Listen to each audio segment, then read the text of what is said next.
Hi everyone, in this last part of 1.1 we want to talk about linear versus angular velocity. Velocity is a huge concept for Calculus 1, not that it's something too complicated for us to think about right now, but we get into some real tricky details of it. So we're going to do a little bit of talk about that here just so that we're used to thinking about velocity stuff, and it ties in with our angles really nicely. So for linear velocity, that's generally what we think of when we just say velocity or speed of an object. It's how far it travels per unit time. And for now, we're going to keep a somewhat simpler definition of that than we'll use in calculus. We're going to say that if we want to find the linear velocity, we're going to divide the distance it travels by the time elapsed. And really what we're finding there is an average linear velocity, but we're just, for the purposes of this section, we're just going to do that to find its velocity, not add all those extra words in. It's the angle part we're really interested in. S in calculus we use often to represent position. I don't know why. Someday I should go look it up. It seems like a funny choice, but that's what we use in calculus. And it'll work perfectly for what we're doing in this section. I'll come back to that later. So just a really quick example here, nothing crazy, but just to make sure this is making sense. We're looking at a particle and it takes it 5 seconds to go 400 inches on a straight line. Really, it doesn't matter if it's a straight line or not, but it goes 40 inches in 5 seconds, and we want to find its linear velocity.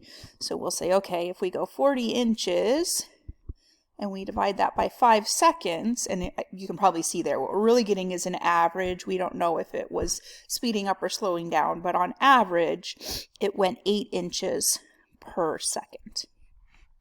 And then I'm actually going to rewrite that as a nicer fraction because we are also asked to do a little unit conversion. So this is a nice little review of dimensional analysis if you need it. So 8 inches per second. If we want to convert that to miles per hour, we're going to need to get from inches to miles and from seconds to hours. So it doesn't really matter what order. I think I'll work on time first. We know that there are 60 seconds in 1 minute. So if we divide 60 seconds by 1 minute or 1 minute by 60 seconds, we're really just getting 1. If they're equal, when you divide, you get 1, even if it doesn't look like 1. And I want to put seconds on top because I'm hoping to cancel out seconds. And please write your dimensional analysis stuff out for me. If I'm grading some sort of assessment, I'll be looking at what steps you did. And if you don't show me any steps, I can't give you any partial credit. Okay, so now I have inches per minute. I wanted to get back to hours, so let's say, okay, well now I need to cancel minutes out of the bottom. So I'm going to say there's 60 minutes in 1 hour, and the minutes cancel, and now I have inches per hour. So here's my inches, and here's my hours. And that's good on the time component. What's not good still is the distance part of this. So inches to miles, I think I'm going to want to do that in a couple of steps. I'm hoping you know some of these conversions. So the time ones, definitely make sure you know those.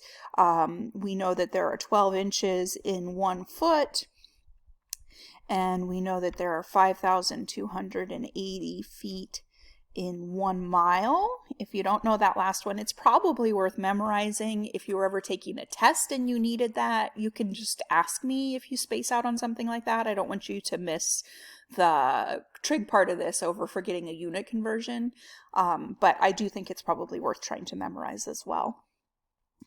Okay, so inches, we want to cancel inches out first, and since inches are on the top, I'm going to, oh, my battery's low. I'm going to put the 12 inches on the bottom, and I know that there's 12 inches in a foot. So now I've canceled inches, and I have feet per hour.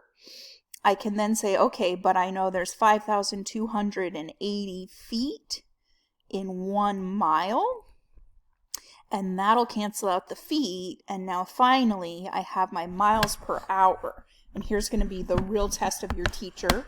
I'm going to try and use this funny scientific calculator on my computer to find the answer to this. I don't promise it'll work out nicely. Where is my calculator? Right here. Okay, let's see if I can do it. So, clear all of this. We have 8 on the top, a 60 on the top, another 60 on the top, and then we have a 12 on the in the denominator, so I'm going to divide, and we have a 5,280 in the denominator. If I was not using this funny computer calculator, I wouldn't do these one step at a time, but some of these scientific calculators do things in the weirdest order if you don't just calculate. Okay, so I don't 100% promise, but I think I got that all in there right, and I'm getting 0.45 roughly miles per hour. Let's see if I can make this big again. Okay, so about